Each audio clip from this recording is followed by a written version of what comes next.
बढ़िया, सब ठीक है। तो मैं तुमको एक्सपेरिमेंट के बारे में बता चुका था। मैंने तुमको पहले वीडियो में तरह देखोगे तो मैं तुमको बताया कि जो फोटोसिंथेसिस होता है, जो फोटोसिंथेसिस होता है, फोटोसिंथेसिस, ध्यान रखना ये एक फिजियो केमिकल प्रोसेस था, बता चुका था मैं, है ना। हमारे पास फोटोसिंथेसिस के दो मेन रीजन थे,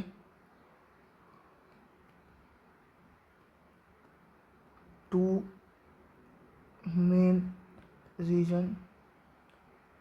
पहला था क्या, ऑक्सीजन का प्रोड्यूस करना। देखो यहाँ एनसीईआरटी में लिखा था, दो मेन रीजन थे इसके।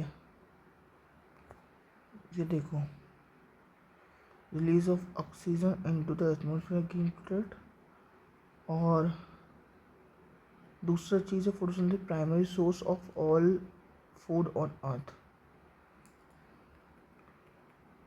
Primary source of all food of earth. इसके बाद मैंने तुमको एक्सपेरिमेंट बताए थे कि OH वाला जो क्या करता है, CO2 को एब्जॉर्ब कर लेगा, और जहाँ CO2 एब्जॉर्ब हो जाएगी वहाँ पर ध्यान रखना कार्बोहाइड्रेट्स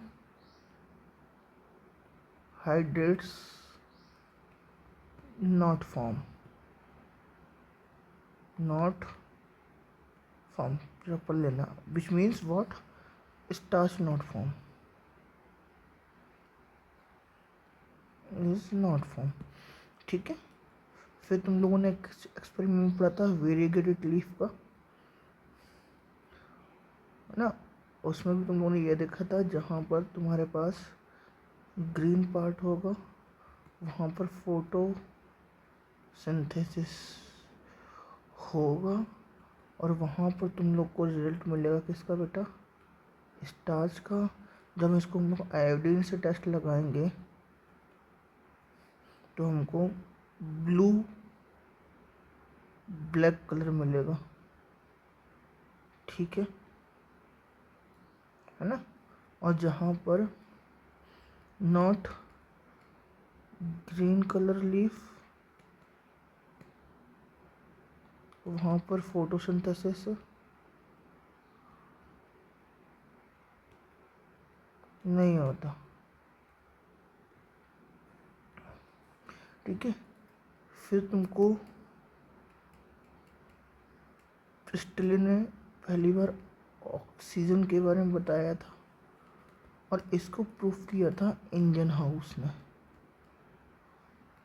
है ना। किस वाले में, एक्वेटिक प्लांट में, किसमें बेटा, एक्वेटिक प्लांट में उन्होंने बताया था। किसने बताया था, इंजन हाउस ने बताया था, ठीक है। आप लोग चाहो तो एनसीईआरटी पढ़ के देख लो। ये देखो, another experiment you have carried out the where the part of leaf, अगर बात करूँ लीफ की बात करते हो तो KOH soaked cotton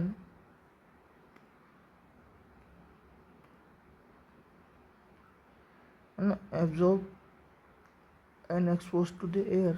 The setup placed the light of some time testing presence of starch, मैंने बता दिया था, ठीक है ना। The test is positive of starch while the portion of the test is negative, जहाँ नहीं होगा वहाँ नेगेटिव देगा, ओके। इसके बाद हमारे पास एक्सपेरिमेंट आया था जोसेफ प्रिस्टले ने। हमारे पास उन्होंने क्या बताया, कोई ना कोई एटमॉस्फेरिक एयर है जिसके कारण उन्होंने ए वेल जार और बी वेल जार में तुम देखोगे तो पहले जल रहा था, फिर पहले ये जल रही थी और ये जिंदा था, बाद में ये मर गया। बाद में उन्होंने सी और डी वेल जार में उन्होंने क्या किया, प्लांट को रखा और इसको जलाया और इसी के साथ माइस को रखा। आफ्टर सम टाइम देखा कि उसमें ये जिंदा थे, ठीक है ना। यहाँ से पता चला कि कोई ना कोई ऑक्सीजन यहाँ प्रेजेंट है। जोसेफ प्रिस्टले 19 इनका बर्थ 19 इनका जो बेसिकली 1733 और 1804 से इन 1770 perform the series experiment that revealed the essential role of air in the growth of green plant. किस प्लांट में बेटा? ग्रीन प्लांट में. और इन्होंने देखा कि Priestley observe that the candle burning in the close space a bell jar soon get extinguished. Similarly, mouse would soon suffocate in the space, मर जाता है. Concluded that the somehow concluded that the burning candle or animal that breathed the air somehow the damage the air. But when placed in the mint plant, कौन सा plant था? mint plant in the bell jar, he found that mouse stayed alive and candle continued to burn. The Priestley hypothesis followed the plants restore the air, मैंने बता दिया तुमको, and breathing animal and burning the candle, वही बताया मैंने अभी तुमको, ठीक है. फिर इसको ही प्रूफ करने के लिए तुम्हारे पास एक और साइंटिस्ट है जिनका नाम था इंजनहाउस. Can you imagine the Priestley would have the conducted experiment using candle with the plant? Remember, he would need to rekindle candle to the west in the one after a few days. How many of different ways can you think the light the candle without disturbing the setup? Using the similarly setup of the using the Priestley, by the placing it in the dark room, पहले dark में रखा, फिर light में लिखा है once in sunlight. Jan Engine House 1730 to 1799 showed that the sunlight is essential source to the plant process that somehow purifies the air fold by burning the candle of breathing animal. ठीक है, इन्होंने कहा engine house is in an elegant experiment with the aquatic plant showed that the bright sunlight some small bubble are formed around the green plant. मैंने बताया अभी कि उन्होंने green plant water aquatic plant लिया था, है ना. Later identified these bubble to be oxygen, hence showed that confirmation the green confirmation देने वाला कौन था तुम्हारे पास? engine house. Hence the green part of the plant that could be release oxygen. किसने बताया? engine house ने बताया, ठीक है. engine house जो मैंने तुमको ना ग्रीन प्लांट ये. और प्रिस्टले ने कौन सा प्लांट रखा था? इन्होंने मिंट रखा था. कौन सा रखा था बेटा? मिंट. कौन सा रखा था? मिंट रखा था. आगे चला. अब अगला तुम्हारे पास दो साइंटिस्ट और आएंगे. अभी देखो, it was not only about 1854. Julius von सैक्स. कौन बेटा? Julian von सैक्स.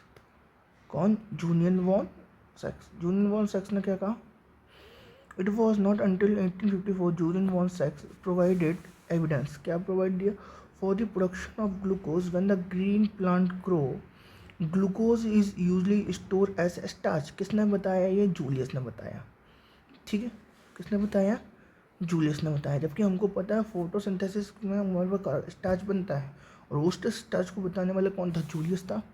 Later his studies showed that the green substance in a plant, the chlorophyll as we know it now, chlorophyll important is located in the special body that is called chloroplast. Yes, within the plant cells. He found that the green part in the plant is where glucose is made. Glucose कहाँ बनता है? Green plant में बनता है. That glucose is usually stored as starch. अब तुमको मैं एक मोस्ट इम्पोर्टेंट चीज़ बताता हूँ. हमारे पास क्या होता है? दो चीज़, ध्यान सुनना. एक होता है एनिमल स्टार्च और एक होता है प्लांट.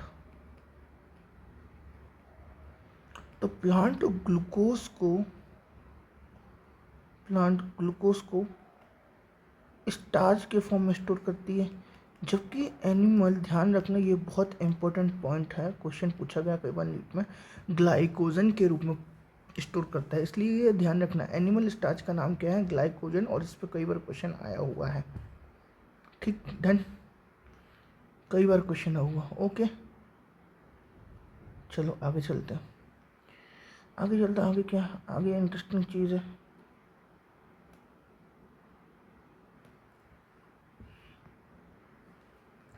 देखो, तो हमारे पास पहले साइंटिस्ट कौन थे? प्रिस्टल ने क्या बताया? कोई ना कोई एयर प्रेजेंट है. ऑक्सीजन के बारे में बताने वाला 1970 में 77 में बताने वाला कौन था? पिस्टले था। उसके बाद कौन आया, इंजन हाउस। इंजन हाउस ने कहा कि हाँ ग्रीन वाले पार्ट से क्या निकलती है, ऑक्सीजन निकलती है, ठीक है। उसके बाद कौन आ गया तुम्हारे पास, इंजन हाउस नहीं जूलियस 1854। उन्होंने क्या कहा कि ग्रीन पार्ट जो होता है वो बेसिकली क्लोरोप्लास्ट के अंदर क्लोरोफिल होता है, वो फोटोसिंथेसिस करता है और वो बनाता है glucose converted into starch. Is it clear. फिर इसके बाद हमारे पास अगला साइंटिस्ट कौन रहता है, ठीक है। Now the interesting considered no interested कौन बेटा, this experiment done by TW Engelmann. कौन, ईगलमैन, एंजलमैन कौन ने किया, एंजलमैन ने किया। 1844 और 1843 टू 1909 तक ये जिंदा इनका पूरा लाइफ टाइम था। यूजिंग अ प्रिज्म एक क्या होता है, एक ऐसा प्रिज्म होता है ना, यूजिंग अ प्रिज्म है ना, using a prism into the spectrum component. कौन से स्पेक्ट्रम कंपोनेंट बेटा, इसकी जो लाइट आती है वो 7 कलर में आती है। विबग्योर ध्यान रखना, कौन सा, VIBGYOR. Illuminated green algae Cladophora placed in the suspension of aerobic bacteria. कौन कौन सा बेटा, illuminated what, green algae Cladophora placed in a suspension, ठीक है, of aerobic bacteria. Aerobic bacteria की जगह उनको रख दिया। The bacteria were used to detect the side of O2 evolution. He observed that the bacteria accumulate mainly in a region of blue और red light. कहाँ पर accumulate हुए थे बेटा, ध्यान रखना, 2 जगह पर। एक कौन सा था, ब्लू और रेड लाइट। कौन सी जगह पे accumulate हुए, जल्दी बोलो। एक ब्लू और एक रेड लाइट, ध्यान रखना। ब्लू और वॉट, ब्लू और क्या बेटा, red light. Split of spectrum बाकी जगह भी थे, बाकी विबग्योर की अगर मैं बात करूं तो विबग्योर थे, पर सबसे ज़्यादा जो थे वो तुम्हारे पास कहाँ पर थे, ब्लू और रेड वाली जगह पर थे, ध्यान रखना। बाकी जगह पर भी बाकी बहुत कम थे, पर ब्लू और रेड पे बहुत ज़्यादा थे। As first of action spectrum the photosynthesis was thus describe, पहली बार फोटोसिंथेसिस डिस्क्राइब किया गया, क्या, it resembles roughly the absorption of spectra chlorophyll A and chlorophyll B। किसमें बेटा, क्लोरोफिल ए और क्लोरोफिल बी। डिस्कस हम लोग आगे वाले सेक्शन में करेंगे इसको, ठीक है, ठीक, कोई दिक्कत नहीं। तो कितने साइंटिस्ट हैं हमारे पास, 4। कितने साइंटिस्ट हैं, जल्दी बोलो, हमारे पास 4। कौन कौन से थे, पहला कौन सा था, पहले साइंटिस्ट का नाम बताओ बेटा। फर्स्ट साइंटिस्ट कौन सा था हमारे पास, अगर मैं पहला साइंटिस्ट की बात करूं तो पहले थे हमारे पास प्रिस्टले जी। दूसरा हमारे पास कौन थे, इंजन हाउस। तीसरा कौन सा था हमारे पास, जूलियस। और चौथा कौन थे हमारे पास, एंजलमैन। प्रिस्टले ने बेल जार एक्सपेरिमेंट बताया था बेटा, इंजन हाउस ने एक्वेटिक प्लांट में बताया था, यस और नॉट। जूलियस ने किसके बारे में बताया था, जूलियस ने जल्दी बताओ, हाँ, जूलियस ने किसके बारे में बताया, क्लोरोप्लास्ट, क्लोरोप्लास्ट जो क्या करती है, फोटोसिंथेसिस करते हैं, यस और नॉट।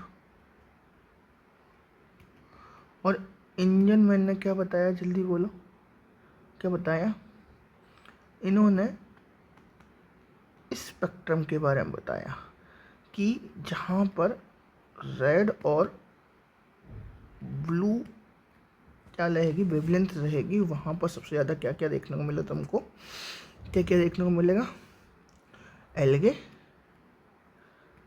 क्लेडोफोरा, और एक और तुम्हारे पास एग्जाम्पल था कौन सा बेटा, हाँ, एल्गी था और क्लेडोफोरा, है ना। वहाँ पर देखा, इसकी जगह पर उन्होंने क्या दिया, एरोबिक बैक्टीरिया रखा। क्या रखा इन्होंने, एरोबिक बैक्टीरिया रखा, और देखा कि ये सबसे ज़्यादा कहाँ मिलते हैं, रेड और ब्लू वाली जगह पे मिलते हैं, और भी जगह होंगे वहाँ भी इनको देखने को मिलेगा। फर्स्ट एक्शन एक्सपेक्ट में देखा, और इनको ये बताया इन्होंने कि हमारे पास दो चीज़ और थी, क्लोरोफिल ए और क्लोरोफिल मेजरली, इनकी इन्होंने बात करी। ठीक है,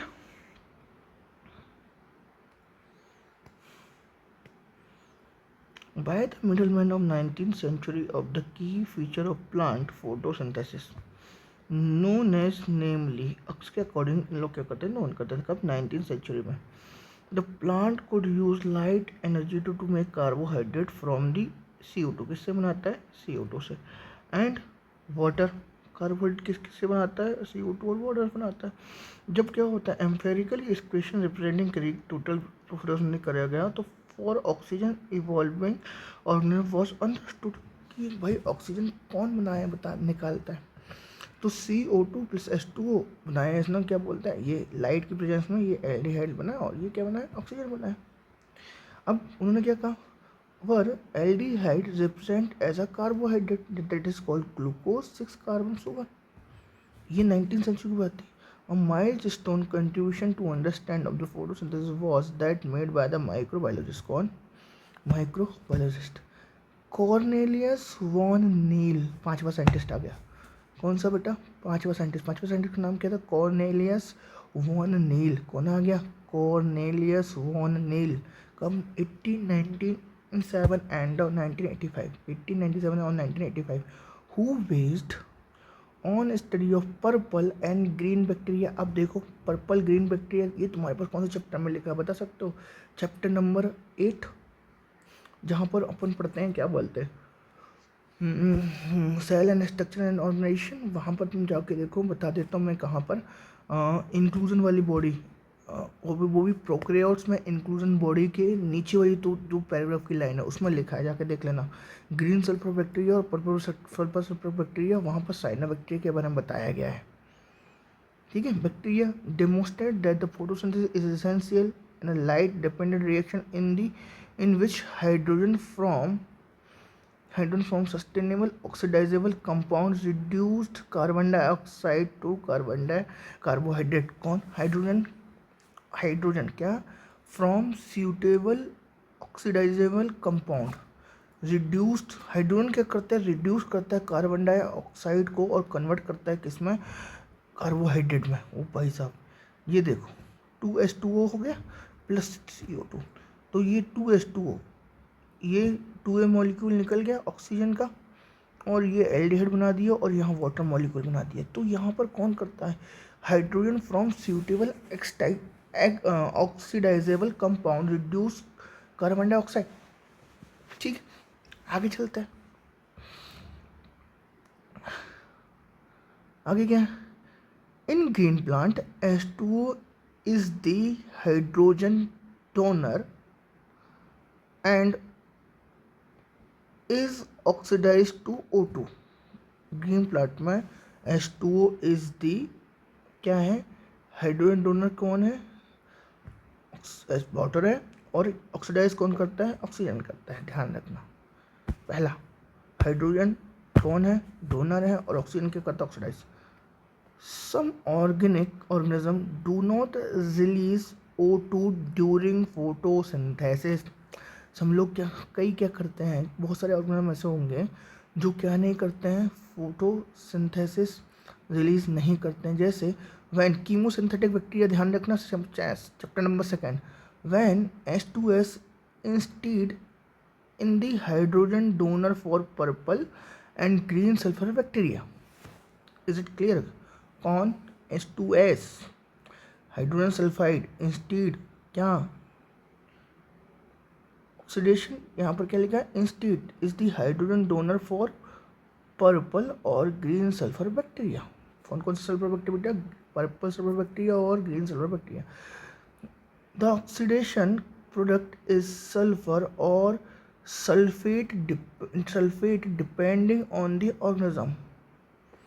कौन कौन सा ऑक्सीडेशन किसका बेटा, product is a sulphur and sulphate depending on the organism, not oxygen. Sulphate depending है ये वाला, कौन सा वाला, ये वाला, ये सल्फेट डिपेंडिंग, ये ऑक्सीजन पे नहीं है। तो मैंने वही बात करी थी अभी, जस्ट बताया कि हमारे पास एरोबिक में यहाँ पर क्या हुआ था कि H2O टूट के ऑक्सीजन दे रहा था यहाँ पर यहाँ पर जो देगा वो सल्फर देगा।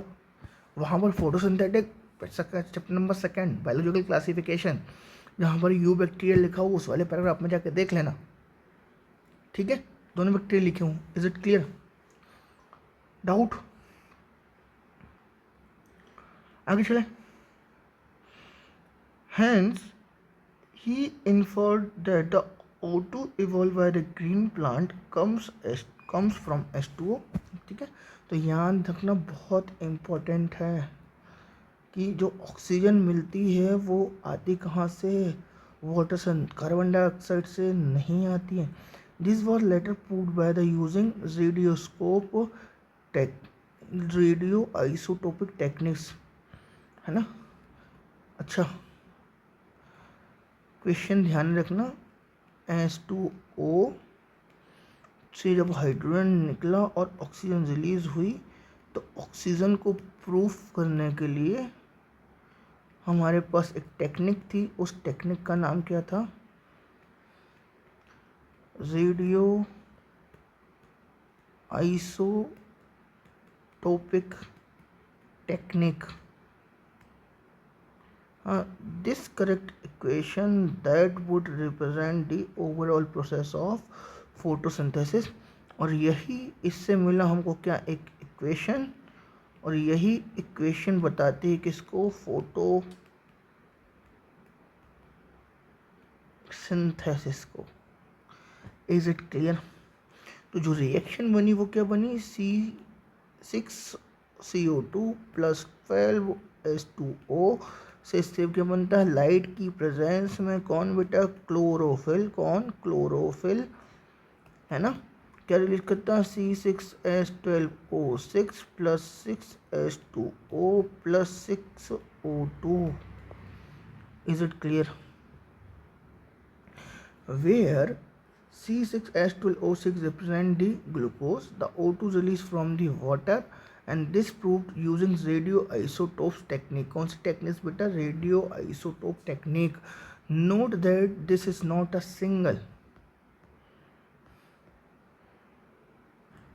single reaction but description multiple reaction, that is called photosynthesis। ध्यान रखना, ये पूरी की पूरी जो रिएक्शन होती है वो एक पार्ट में कंप्लीट नहीं होती है। इसको कंप्लीट करने के लिए हमको बहुत सारे क्या चाहिए रहते हैं, स्टेप्स चाहिए रहते हैं। Is it clear? बात समझ में आई? ठीक है, चलो अब हमारे पास क्या है, where does photosynthesis take place. जो ध्यान से, फोटोसिंथेसिस क्या होती है, कहाँ होती है। पहले हम लोग बात करते हैं स्ट्रक्चर ऑफ माइटोकॉन्ड्रिया की। किसकी बात करते हैं, स्ट्रक्चर ऑफ माइटोकॉन्ड्रिया की बात करते हैं। सबसे पहले हम लोग बात करते हैं जो स्ट्रक्चर ऑफ क्लोरोप्लास्ट होता है। Chloroplast is double membrane structure. क्या है, क्लोरोप्लास्ट इज वो डबल मेम्ब्रेन ऑर्गेनेल है। डबल मेम्ब्रेन है तो हमारे पास एक आउटर रहेगा और एक इनर मेम्ब्रेन रहेगा। Is it clear? और इन दोनों के बीच में हमारे पास स्पेस भी प्रेजेंट होता है, इसको बोलते हैं इंटर मेम्ब्रेन स्पेस। इतनी बात समझ में आई? कोई दिक्कत? इसके बाद जब हम लोग इसके अंदर जाते हैं तो हमको कुछ स्पेशल स्ट्रक्चर देखने को मिलते हैं। ये स्ट्रक्चर हो गया, क्या देखने को मिलते हैं, स्ट्रक्चर देखने को मिलते हैं। इन स्ट्रक्चर को हम लोग क्या बोलते हैं, ग्रेना बोलते हैं। क्या बोलते हैं, ग्रेना। क्या बोलते हैं, grana.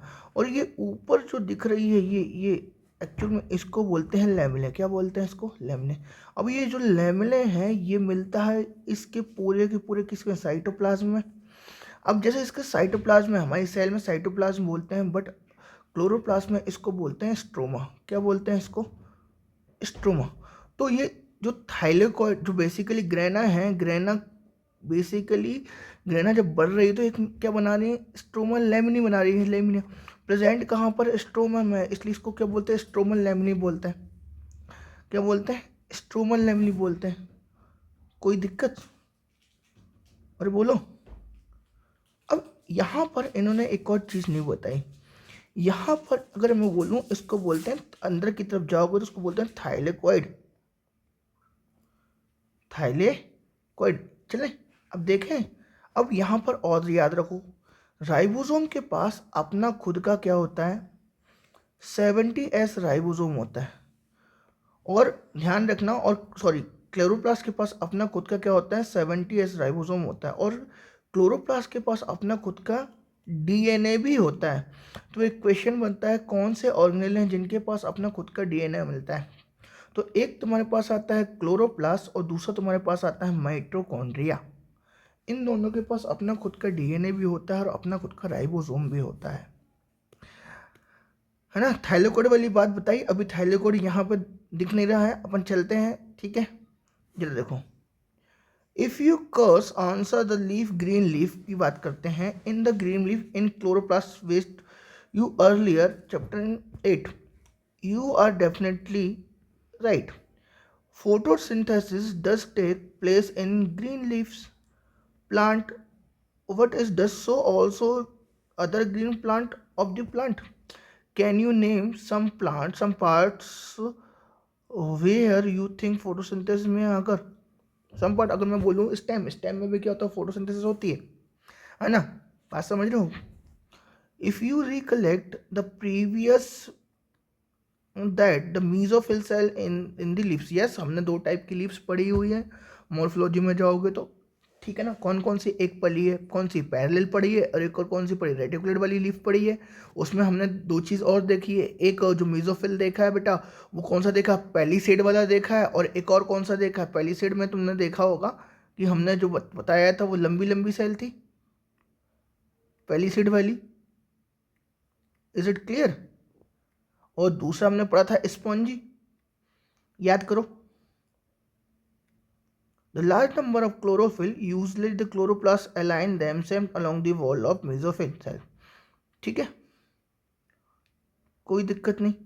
Such as they get the optimum, the quantity of the incident light. When do you think the chloroplasts will the align? Will with that flat surfaces parallel to the walls when they are perpendicular to incident or light. Perpendicular to incident of light अगर क्या होगा, arrange होंगे तो हो जाएंगे क्या। अरे भाई उनको तो फोटोसिंथेसिस करनी है, सिंपल सी बात है, कैसे भी अरेंज रहें क्या फर्क पड़ता है। The chloroplast, the you have studied the structure of chloroplast in chapter 8 with in the chloroplast the membranes system consisting of grana. मैंने तुमको बताया ग्रेना रखते हैं, डबल मेम्ब्रेन स्ट्रक्चर होता है। The stroma lamellai and the matrix of stroma, there is a clearly divisional layer with the chloroplast.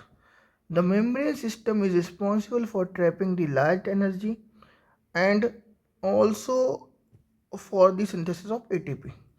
And ध्यान रखना NADPH, वहाँ पर NADH बनता है, यहाँ पर NADPH बनता है, क्या बनता है, NADPH इन स्ट्रोमा। अब दो रिएक्शन यहाँ चलेगी, ज़रा ध्यान से देखना, कितनी रिएक्शन चलेगी, तो in stroma enzymatic reaction synthesis sugar which is turned from to starch. ध्यान रखना, क्वेश्चन पूछेगा कि स्ट्रोमा में जो एंजाइमेटिक रिएक्शन चलती है उसमें शुगर किस में कन्वर्ट होता है। तो पहला क्वेश्चन तुम्हारे पास बन गया कि यहाँ कन्वर्ट किस में होता है, स्टार्च में होता है।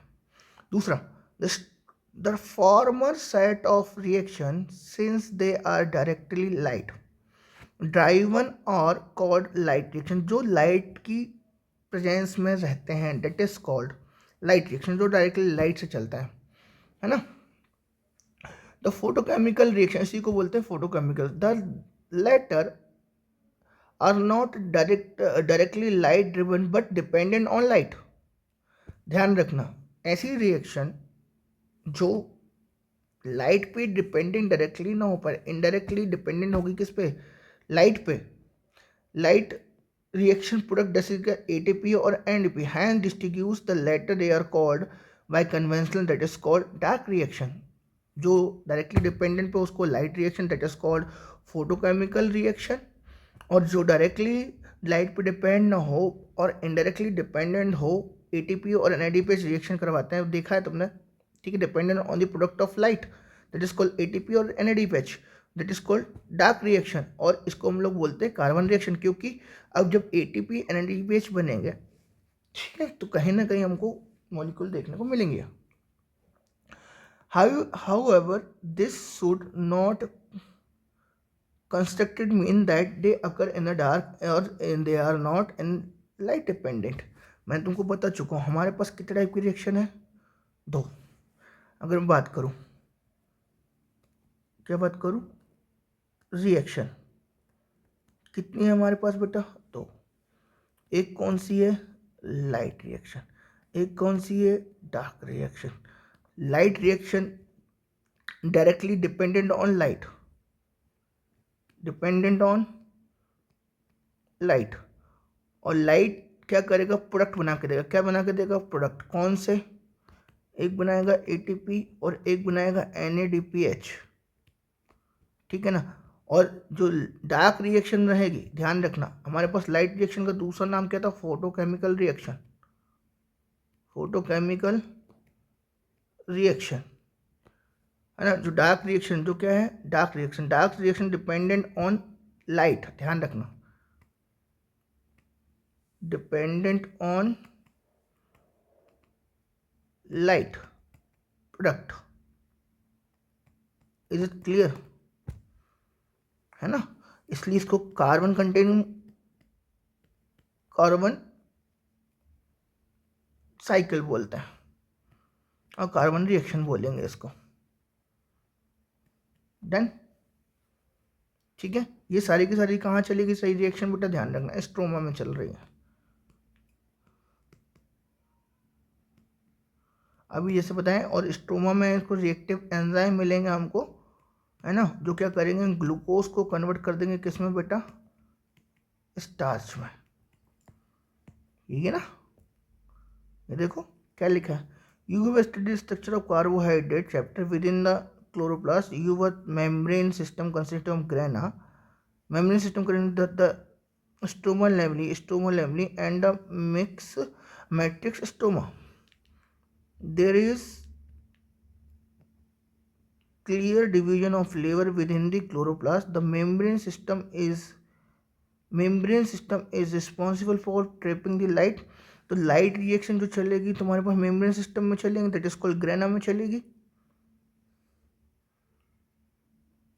है ना.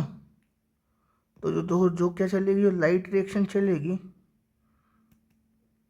लाइट रिएक्शन चलेगी, वो कहाँ चलेगी तुम्हारे पास, स्ट्रोमा के अंदर. क्या है तुम्हारे पास, ग्रेना, और ग्रेना में क्या है तुम्हारे पास, अगर मान लो लेमिना, तो ग्रेना लेमिना में क्या चलेगी तुम्हारे पास, लाइट रिएक्शन. कोई दिक्कत है ना, मेम्ब्रेन सिस्टम में चलेगी. आगे चल के क्या बोला उन्होंने, and also for photosynthesis of ATP and NADPH in stroma. Stroma में क्या चलेगा तुम्हारे पास, वही मैंने बताया, शुगर कन्वर्टेड किस में हो जाएगा, स्टार्च में हो जाएगा. ठीक है. अब यहाँ पर देखें, the former set of reaction since they are directly light driven by the light reaction, the photochemical reaction, and latter the not directed by not light driven but dependent on the product of the light, that is called ATP NADPH. इसी को हम लोग क्या बोलते हैं, light reaction, dark reaction बोलते हैं, sorry, और इसको कार्बन रिएक्शन बोलते हैं, है ना. ठीक है, कोई डाउट, अरे बोल दो, समस्या इसमें किसी को, है ना. ठीक है.